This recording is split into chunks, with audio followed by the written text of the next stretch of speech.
নমস্কার সকলকে। আজ আমি আবার চলে আসলাম ছাদে। আজ না, রোজই আসি, কিন্তু আজ একটা বিশেষ কারণেই এসেছি। কারণটা হচ্ছে যে ঝড় আমাদের আসছে রেমাল, সেই ঝড়ে আমি আমার গাছগুলোকে কি করেছি সেটাই দেখানোর জন্য এসেছি।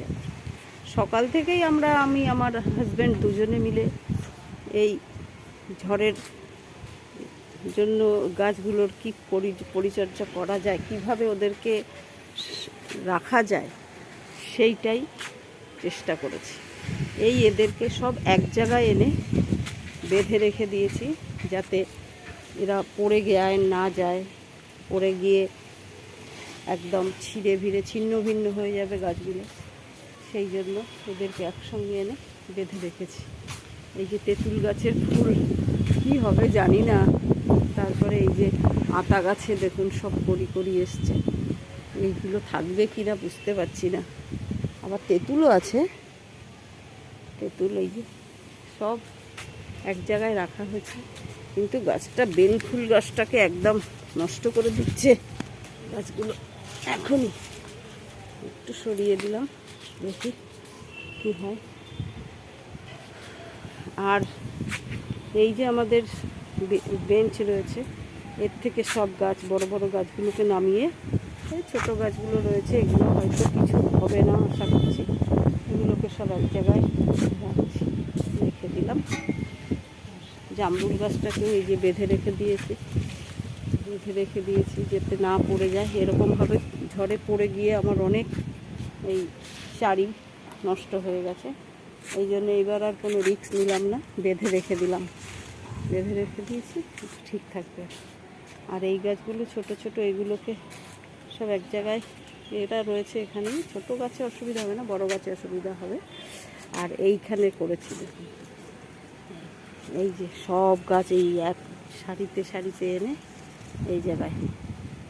লেবু গাছটাতে লেবু দেখেছে,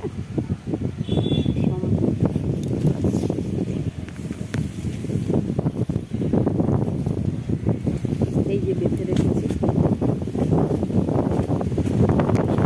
প্রাকৃতিক দুর্যোগের কাছে আমরা তো একদম কিছুই না, কিন্তু সেই দুর্যোগ থেকেও আমাদের গাছকে বাঁচাতে হবে। এদের কিছু হলে খুব কষ্ট হয়, মানে মনে হয় যেন আমার কাছে কিছু চাইছে এদের, এরকম আমার ভেতরে কষ্ট হয়। একটু জল দিতে দেরি হলেই আমার যেন প্রাণটা কেমন করে, যে না ওরা একটু জল চাইছে যেন মনে হয় আমার কাছে, খেতে চাইছে যেন আমার কাছে কিছু খেতে চাই, এই রকম মনে হয় আমার। জানি না কার কীরকম ফিলিং হয়, আমার হয় আর এটা। এদের সাথে থেকে আমি যেন এদের কথা বুঝতে পারি, এরা কি চাইছে। আর ওপরে দেখাচ্ছি ওরেও আছে। সমস্ত গাছগুলোকে না রাখলে একদম ঝড়ে একদম নষ্ট করে দেবে গাছগুলোতে কেবল ফুল আসছিল। এই যে বরবটি গাছে কেবল ফুল আসছে, জানি না থাকবে কি না। আমাদের এই দিকটাতে একদম ঝড়ের এগুলো সব বাধাই আছে। আর এই যে বাধা হয়েছে, এইগুলোকে আবার এক জায়গায় নিয়ে এসে এগুলোকে আবার বেঁধে দিয়েছে। এক জায়গায় থাকলে পড়বে না, পড়ে গেলেই তো ওরা একদম নষ্ট হয়ে যাবে। মাটির টব থাকলে সেগুলো ফেটে যাবে, খুব কষ্ট হয় তখন। এদেরকে কিছু করতে পারিনি। আজকে কতগুলো উচ্ছে পেরে নিয়ে গেছি, অনেকটা উচ্ছে পেরেছি, যে না আর থাকলে হয়তো নষ্ট হয়ে যাবে, পেরে নিয়ে যাই। তাও এর উঠে এসছে, হবে না এটা ঠিকই, কিন্তু এইভাবে এদেরকেও বাঁধা সব বেঁধে রেখেছি। এখন জানি না কি হবে, ঝড় তো রাত্রে আসবে, দেখতে পারবো না তখন। আজকে আমার আবার ড্রাগন ফুলটা ফুটবে, দেখুন কি অপূর্ব সুন্দর হয়েছে। কী করবো জানি না, এর তো হবেই না, থাকবে কি না জানিও না। আজকে ফুটবেই একদম 100%।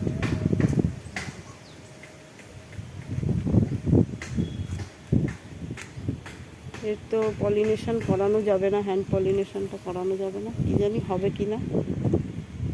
ঠিক আছে, আমি তো এইরকমভাবে সেভ করলাম গাছগুলোকে, জানি না ওরা কতটা সেভ থাকবে। আপনারাও কে কীরকমভাবে সেভ করলেন কমেন্টে জানাবেন। আর আপনাদের কাছে আমার অনুরোধ রইল, আপনারা আমার চ্যানেলটা সাবস্ক্রাইব করে দেবেন আর শেয়ার কমেন্ট করবেন। বেলফুল গাছটা করি দেখুন কত সুন্দর হয়েছিল করিগুলো।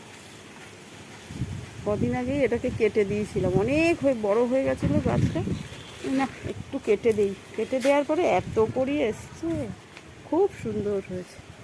ঠিক আছে, আজ তাহলে এই পর্যন্তই, নমস্কার।